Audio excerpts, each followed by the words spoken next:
পাজামা উঁচু করতে বললে অনু নাক করে দিল। অনু অছির সাথে পানিতে নেমে গেল। খালে নেমে অছির দেখা দেখি মাছ ধরার চেষ্টা করছে। অছি দক্ষ হাতে ছোট ছোট বেশ কিছু ধরলেও অনু আনাড়ি হাতে একটাও ধরতে পারছে না। অছি মাছগুলো ধরে একটা গর্ত করে সেখানে রাখছে, যাতে মাছগুলো পানির অভাবে মারা না যায়। এত এত ছোট মাছ, কিন্তু একটিকেও ধরতে পারছি না। মাছগুলো আমার সাথে রাগ করেছে অজি ভাই। আমি কিভাবে ধরি ভালো করে দেখো, তুমিও পারবে। অনু অচির ধরা দেখেও পারছে না। মাছ দেখে পানিতে শব্দ করে হাত রাখতে চালাক মাছ অনুর ডাগর ডাগর চোখের সামনে দিয়ে লেজ নাড়িয়ে ছুটে পালিয়ে যাচ্ছে। অনু মন খারাপ করে পানিতে পা রেখে ভিজা বালির উপর ঠাস করে বসে পড়ল। অছি অনুর দিকে তাকিয়ে ঠোঁট কামড়ে হেসে ওঠে। অছি অনুকে টেনে তুলে নিচের শক্ত হাতের মাঝে অনুর নরম তুলতুলে হাতের পিঠ রাখলো। সন্তর্পণে অনুর হাত নিয়ে শ্যাওলার ভেতরে ঢুকিয়ে দিল। হাতের নিচে নরম কিছু পড়লে ধরে ফেলবে। আস্তে আস্তে হাত সামনে আগাতেই অনু চিৎকার করে উঠল। ধরেছি, মাছ ধরেছি। অনুর বাচ্চামো দেখে অছি মনে মনে হাসলো। অনুভার হাত উঁচু করে ধরলে অনু হাতের মুষ্টি খুলে দেখে ছোট বেলে মাছ। অনুভা খুশিতে অছিকে ছড়িয়ে ধরলো। নদীতে গোসল করবে? কিন্তু ভয় লাগে। আমি ধরবো। অনুকে আর কে পায়? তার অছি ভাই আগলে ধরে নদীতে গোসল দেবে আর সে করবে না? এটা হতেই পারে না। অছি আগে গিয়ে পানির পরিমাণ দেখে আসলো। অনুভার হাত ধরে শব্দ করে পা ফেলে হাঁটু পানি পর্যন্ত আসলো। অনু আর সামনে আগায় না। আমি এখানেই ঠিক আছি, আর গভীরে যাব না। আমি ডুবে মরতে চাই না। অছি অনুর কথা না শুনে পায়ের কাছে এক হাত পিঠের উপর এক হাত দিয়ে কোলে তুলে নেয়। অছি হঠাৎ কোলে নেওয়ায় ভয়ে অছির গলা জড়িয়ে ধরল। অছি বুক পর্যন্ত নেমে অনুকে ছেড়ে দিল। অনু পায়ের নিচে মাটি না পেয়ে ভয়ে অছির গলা আঁকড়ে ধরল। আমাকে ছাড়বেন না, ডুবে মরে যাব তো। মৃত্যুর আগে ছাড়ছি না। বলেই অনুকে নিয়ে ডুব দিল। পরপর বার কয়েক ডুব দিল। অনুর বেবি চুলগুলো চোখ মুখে লেপ্টে আছে। অছি আলতো করে অনুর চুল সরিয়ে দিল। স্বচ্ছ পানিতে ফর্সা চেহারার পরে মিষ্টি লাগছে। ঠোঁট দুটো কমলা রঙের ন্যায় টসটস করছে। অছি চোখ বন্ধ করে আবার ডুব দিল। এই মেয়ের দিকে বেশিক্ষণ তাকালে বেশ সামাল হতে দেরি লাগবে না। অনু পানির মাঝে খলবলিয়ে উঠল। দম বন্ধ হয়ে আসছে। অছি পানি থেকে মাথা তুলল। অনু হয়রান হয়ে গেছে। অছির গলা জড়িয়ে ধরে একদম লেপ্টে গেল। অনুভূতি, ফিলিংস কেমন হচ্ছে? আগে ভালো লেগেছে, কিন্তু এখন একদম পচা। দম বন্ধ হয়ে আসছিল। ভয় লেগেছে? হুম। আরো গভীরে যাই? না না না, আর গভীরে না। অনু লম্বা চুলগুলো পানির উপরে ভাসছে। অছি অনুকে দেখালে অনু হাসলো। অনুর ঠোঁট থেকে এক সেকেন্ডের জন্য হাসি ছড়ছে না। দুজনে নদীর কিনারে উঠে আসলো। অনুভা জড়সড় হয়ে দাঁড়িয়ে আছে। কি হলো, চলো, ঠান্ডা লেগে যাবে। আমি যাব না। অছি কিছু বলতে গিয়েও থেমে গেল।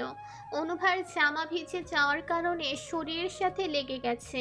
মেয়েটির ওড়না দিয়ে মাথা থেকে পিঠ পর্যন্ত ঢেকে রাখলেও কোমর থেকে নিচে ছিপকে আছে। হাত দিয়ে পোছা দাও, পানি ঝরে গেলে সমস্যা হবে না।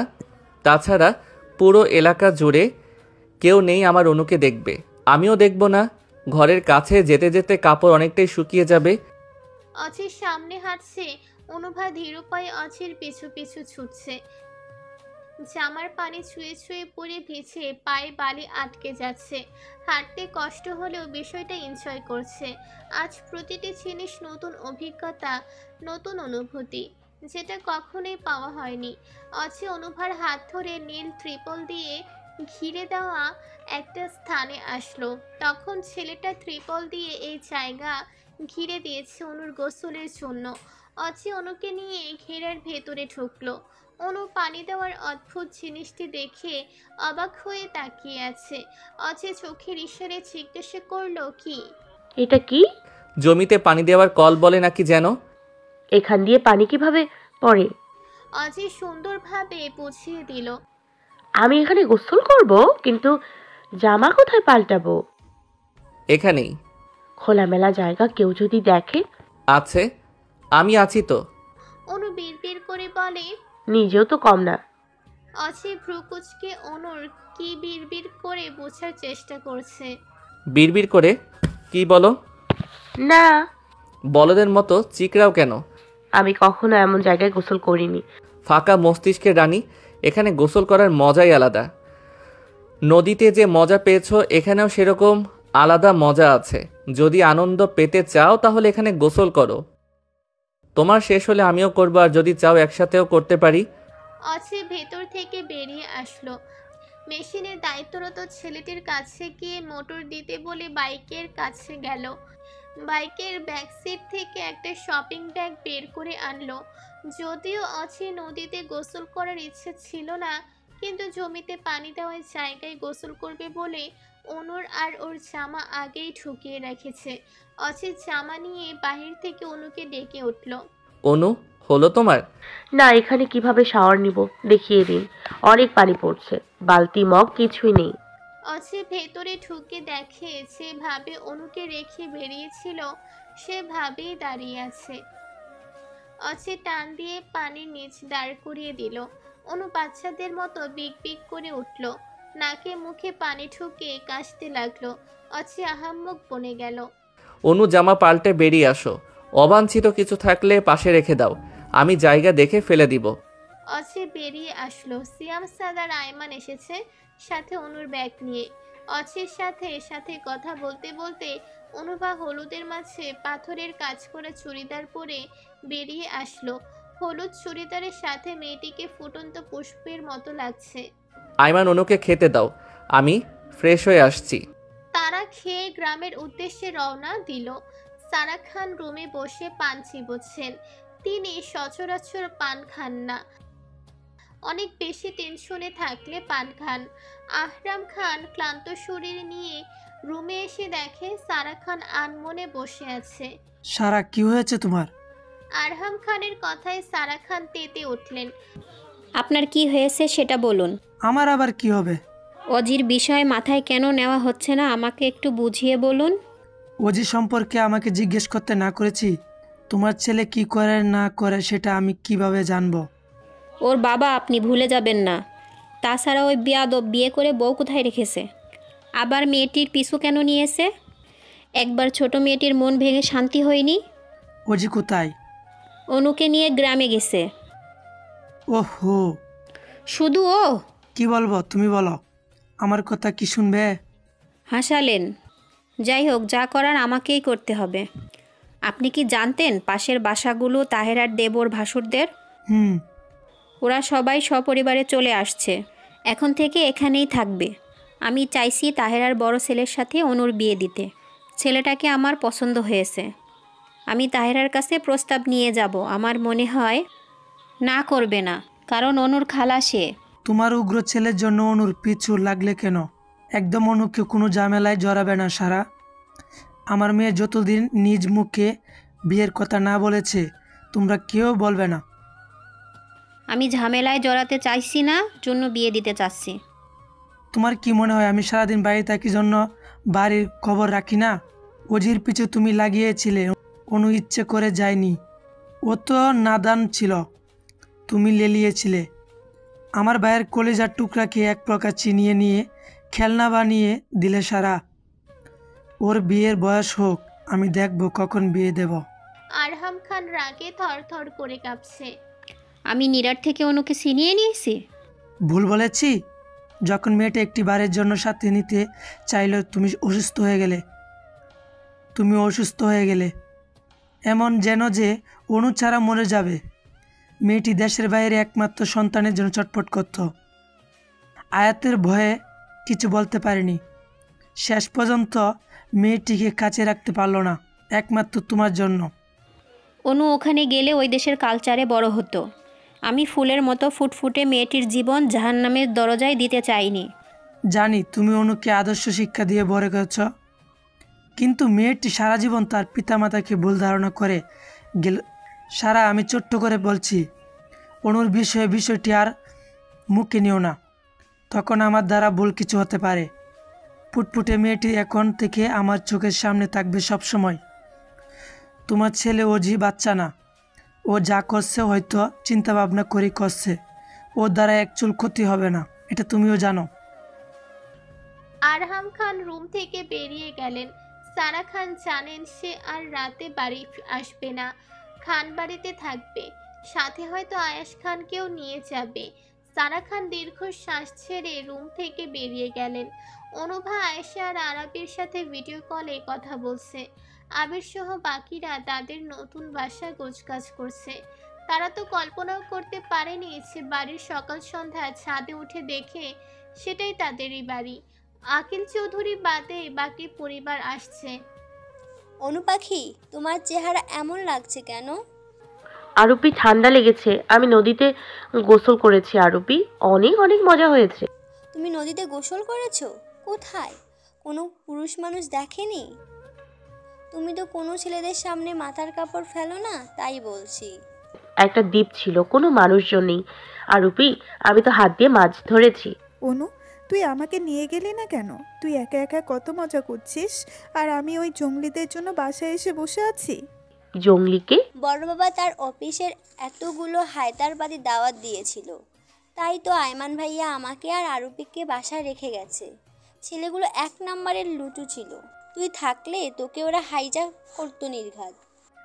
অনুচোখ গরম করলে আয়শা হেসে উঠল। আইসু, তরি আপি, খুকি আপি চলে গেছে? না অনুভা, তুমি ঠিক আছো আপি? তরি আয়েশার হাত থেকে ফোন এক প্রকার ছিনিয়ে নিল। হুম। তোমার কোথাও লাগেনি তো? না আপি, এটা কাউকে বলো না প্লিজ। আইসু শুনলে আমার বড় মাকে বলে দেবে, তখন বড় মা অনেক কষ্ট পাবে। ওকে, আমি শুধু আরাবিকে বলছি। তোমার আরবি শুনে কেঁদে দিছে, কাল নাকি গাল কেটে গেছে। একটু আরুপি, তোমাদের কিন্তু একটু মিস করছি না। ওরে পাজি মেয়ে, মজা করছো দেখে আপিকে মনে নেই? অনু টুক করে ব্যাক ক্যামেরা দিল। অচির সাদার সিয়াম সাথে আইমান গল্প করছে আর হাসছে। অনু দুষ্টুমি করে এটা করলো যাতে আরবে সিয়ামের ফাজলামোগুলো দেখতে পারে। অচির ঠোঁটের হাসি দেখে তুরি খুব অবাক হয়ে গেল। অনু, তোমার ভাইয়া হাসতে পারে, আমি ক্রাশ। খুকির কথা শুনে অনু হেসে দিল। খুকি আপি, আয়মান ভাইয়ার হাসি একদম পচা। দেখো কেমন হুতুম প্যাঁচার মতো মুখ করে রেখেছে। ওমা কেন? তার একটা গোপন জিনিস দেখে ফেলেছি তাই। অনু, তোমার আয়মান ভাইয়া প্রেম করে না তো? দেখো আমি কিন্তু কেঁদে দিব।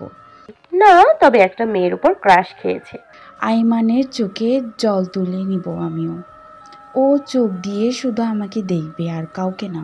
তোরে একথেনে অচির হাস্যোজ্জ্বল মুখের দিকে তাকিয়ে আছে। কি সুন্দর হাসি ছেলেটার মুখে। অচির সাত্তের সাথে কথা বলার ফাঁকে ফাঁকে অনুকে দেখছে। অচি বন্ধুদের কাছে থেকে উঠে হাসতে হাসতে অনুর পাশে ঠাস করে বসলো। অনু, কথা শেষ করো। তোমাকে সিয়ামদের বাসায় রেখে আমি বাহিরে যাব, দেখি কার সাথে কথা বলো। অচি ক্যামেরার দিকে তাকিয়ে দেখে তোরে ওর দিকে তাকিয়ে আছে। অচি ভ্রু কুচকে নিল। এই মেয়েটিকে দেখলেই মাথায় রক্ত উঠে যায়, কেমন নির্লজ্জার মতো তাকিয়ে থাকে। আরুপি, আমি এখন সিয়াম ভাইয়াদের বাসায় যাব, তোমাদের সাথে রাত্রে কথা হবে। এখন কোথায় আছো? অজি ভাইয়ের সরাইখানা। আমি তোমাদের ভিডিও কলে পরে দেখাবো, এখন বাই। অনু ফোন কেটে দিল। অনু ছাড়া পুরো বাসা ফাঁকা ফাঁকা লাগছে। আরাবি তাদের বাসায় চলে গেল। একা একা আয়েশার মন খারাপ হয়ে আছে। তরি খুকি আরাবিদের থেকে বিদায় নিয়ে চলে গেছে অনেক আগেই। আয়েশা চুপ করে শুয়ে পড়ল। সারা খানের বিকাল থেকে মন মেজাজ খারাপ হয়ে আছে। তার কেন যেন অচিকে সন্দেহ লাগছে। তিথিকে নিয়ে এসে পরের দিন চলে যাওয়া, 1 মাস পর তিথিকে অনেক অত্যাচার করা, তিথিকে দেওয়া প্রত্যেকটা আঘাত সারা খান খেয়াল করেছেন। অনুর জন্য হাউমাউ করে কাঁদা তার দৃষ্টিগোচর হয়নি। সেদিন হঠাৎ করে তাদের সাথে সিলেট যাওয়া, রাত্রে অনুর কপালে চুমু দিয়ে বেরিয়ে আসা, সব লক্ষ্য করেছেন সারা খান। সেদিন অচি অনুর কপালে চুমু দিয়ে বলে, আমার জীবনের প্রথম ও শেষ নারী তুমি। তোমার পরে কোনো নারী আমার জীবনে আসবে না। যদি আসে তাহলে সে সেদিনই লাশ হবে। তার মানে কি তিথিকে অছি মেরে ফেলেছে? তার মাথায় কিছুই ঢুকছে না। তার গর্ভে ধারণকৃত ছেলেকে সে নিজেও চিনতে পারছে না। তার মানে কি তিথিকে অছি বিয়ে করেনি? মেয়েটা এখন কোথায় আছে? অছি কি আবার মরণ খেলায় নেমে গেছে? তিথি কি অনুকে আঘাত করেছিল? যদি তাই হয় তাহলে সে কি মার্ডার হয়েছে? এত এত প্রশ্ন কার কাছে করবে? সারা খানের মাথা ঘুরছে। হঠাৎ আয়াছের কথা মাথায় আসলো। তিনি দ্রুত আয়াছের কামরার সামনে দাঁড়িয়ে দরজায় টোকা দিয়ে ডেকে উঠলেন। আয়াজ, মম ভিতরে আসো। সারা খান ভেতরে ঢুকে কাট কাট করে বলতে লাগলেন, আয়াজ সত্যি করে বলো, আদৌ তিথিকে তোমার ভাই বিয়ে করেছিল তো? তিথির কি হয়েছে? এখন মেয়েটি কোথায়? আমাকে সঠিক উত্তর যদি না দাও আমি বের করে নেব। ভুলে যেও না আমি তোমাদের মা। একসময় গোয়েন্দা অফিসার ছিলাম, সে চোখ আমার এখনও আছে। আয়াজ মায়ের মুখের দিকে তাকিয়ে হাঁসফাঁস করছে। তার মায়ের চোহরে নজর এড়ানো সম্ভব নয়। মায়ের সামনে বেশিক্ষণ থাকলে নির্ঘাত ফেঁসে যাবে। আয়াজ দ্রুত রুম থেকে বেরিয়ে গেল। সারা খান পেছন থেকে ডেকেও থামাতে পারল না। ছোট ভাইয়ের নেওটা একটা, তোকে সোজা করতে এক আয়রা যথেষ্ট। আয়াজ, আয়াজ ঘাড় ঘুরিয়ে মায়ের দিকে করুণ দৃষ্টি দিয়ে সদর দরজা দিয়ে বেরিয়ে গেল। বউয়ের কাছে সব পুরুষ অসহায়। আয়াজ বসা থেকে বের হয়ে অচির নাম্বারে কল দিল। ওজি, মম তিথি সম্পর্কে জিজ্ঞেস করছে, কি বলবো? মম খুব রেগে আছে ওজি। তুমি কোনো কিছু বলে কেটে পড়ো। তোর কি জন্ম হয়েছে আমার জীবন কঠিন করার জন্য? ওজি, আর কত তোর হয়ে অপরাধী হব? ভাই এবার তো সাথ দে, অন্যথায় কেটে পড়তে পড়তে কবে যেন বিলীন হয়ে যাব। কথা বলছিস না কেন? আমার সন্তান দুনিয়ায় আসার আগে মনে হচ্ছে ওপারে যাওয়া লাগবে। আমার বাচ্চাটাকে দেখে রাখিস ভাই। অচি চুপ করে আছে। তার ভাই যে একটা নাদান সে আগে থেকেই জানতো, কিন্তু এত নাদান জানতো না। অচির চুপ থাকা দেখে আয়াজ বিরক্ত হয়ে ফোন কেটে দিল। এই ছেলে সব কিছু সহজ মনে করে। এক নম্বরের ঘাড় তেরা। অনু আইমানের পিছু পিছু ছুটছে। এটাকে হাঁটা বলে না, এক প্রকার দৌড় বলে। মেয়েটির গায়ে জ্বর, হাঁটতে পারছে না, সেখানে আইমানের তালে হাঁটতে গিয়ে দৌড়াতে হচ্ছে। অনু মনে মনে ফুঁসছে, কখন যেন বোম ব্লাস্ট করে আল্লাহ জানে। মানু, আইমান ঘুরে দাঁড়িয়ে বলে, তোতা পাখি, গলায় কি হলো? পোকা ঢুকছে? চিল্লাও কেন? আমি তোমার সাথে আর এক পা সামনে যাব না, পা ভেঙে আসছে। কেন? ভাইয়ার অপেক্ষা করছেন তো? তুমি হেঁটে যাচ্ছ না, দৌড়ে? ও, মনেই নেই যে আমার তোতা পাখির পা ছোট ছোট। মানু, হেয়ারি করো না, আমি হাঁটতে পারছি না। আইমান অনুর কপালে হাত দিয়ে দেখে প্রচন্ড জ্বর। এখন কি করবে? সিয়ামদের বাসায় না গেলে হবেও না। অচির নাম্বারে কল দিল। ফোন রিসিভ করে অচি গম্ভীর কণ্ঠে বলল, আইমান বলো কি হয়েছে? ভাইয়া, তোতা পাখি হাঁটতে পারছে না, জ্বরে শরীর পুড়ে যাচ্ছে, নাক মুখ লাল হয়ে গেছে। অচির সাথে সাথে ফোন কেটে দিল। আইমান দীর্ঘশ্বাস ছেড়ে অনুর মলিন মুখে চাইল। মেয়েটি নদীতে গোসল করার কারণে ঠান্ডা জ্বর হয়েছে, মুখ ফুলে লাল হয়ে আছে। তোতা পাখি, ভাইয়া ফোন কেটে দিল, এখন কি করবি বলো? আমি হাঁটতে পারছি না ভাইউ, গলা শুকিয়ে কাঠ হয়ে গেছে, পানি খাবো। আইমান অসহায় নেত্রে অনুভার দিকে তাকালো। ঠোঁট শুকিয়ে কুঁচকে আছে। তীব্র গাড়ির আওয়াজ পেয়ে আইমান ঘাড় ঘুরিয়ে দেখে অচি অনুভার সামনে গাড়ি ব্রেক করলো। অনু, দ্রুত উঠো। অনু দুর্বল শরীর টেনে তুলে এলোমেলো পায়ে অচির সামনে আসলে অচি কপালে হাত দিয়ে চমকে ওঠে। টান দিয়ে গাড়িতেও তুলে হাই স্পিডে ছাড়লো।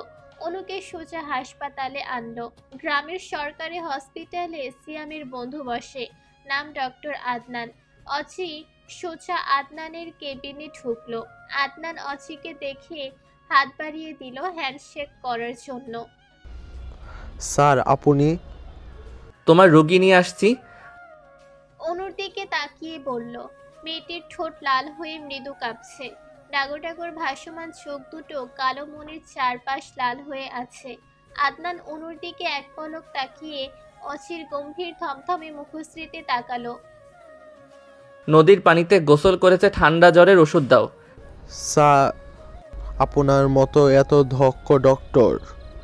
প্রেসক্রিপশন লেখো। গম্ভীর কণ্ঠে বলল। আদনান ভুল জায়গায় ভুল কথা বলেছে বুঝে দ্রুত প্রেসক্রিপশন লিখে দিল, সাথে সরকারি কয়েকটা ট্যাবলেট দিল। স্যার। স্যার স্যার করছো কেন? ভাই বলো। আদনান মুচকি হাসলো। এই লোকটাকে মাঝে মাঝে চেনা যায় না। কথার তেজ, কাজের তীব্রতা দেখে সর্বদাই সেলুট করতে ইচ্ছে করে। মনের মাঝে কোনো হিংসা বা অহংকার নেই। কত অসহায় যে আছে এই লোকের উপর ঋণী তার হিসেব নেই। আদনানের সহকারী সেক্রেটারি বারবার অচির দিকে সন্দিহান দৃষ্টিতে দেখছে। তার অ্যাটিটিউডের সমুদ্র ভরা আদনান স্যার এই ছেলের সামনে কেমন নিস্তেজ প্রাণীর মতো আচরণ করছে। এই বয়সে ছেলেরা কোথায় কুস্তাকুস্তি করবে, সেখানে একজন অপরজনকে জম মনে করছে। সমবয়সী এক যুবককে এত সম্মান দেওয়া দেখে অনেক ডক্টর নার্স মুখ চাওয়াচাওয়ি করছে, বারবার অচির লক্ষণে দেখছে। একজন নার্স যেন অচিকে গিলেই খাবে। অনু নার্সটির দিকে তপ্ত চোখে তাকিয়ে আছে। অচি বিষয়টি খেয়াল করে মনে মনে হাসলো। অচি অনুর হাত ধরে বেরিয়ে আসলো। অনুকে গাড়ির কাছে রেখে আবার ভেতরে ঢুকলো। সোজা ডক্টরের কেবিনে গিয়ে আদনানের সামনে দুই হাত পকেটে ঢুকিয়ে কপাল কুঁচকে দাঁড়ালো। ভাই, কিছু বলবেন? ছেলেটা হাত দিয়ে বারবার শুকনো মুখে হাত বুলিয়ে নিচ্ছে, যেন মাত্র মুখ ধুয়ে এসে বর্ধিত পানি মুছে নিচ্ছে। 10টার পর সিয়ামদের বাসায় আসো, কথা আছে।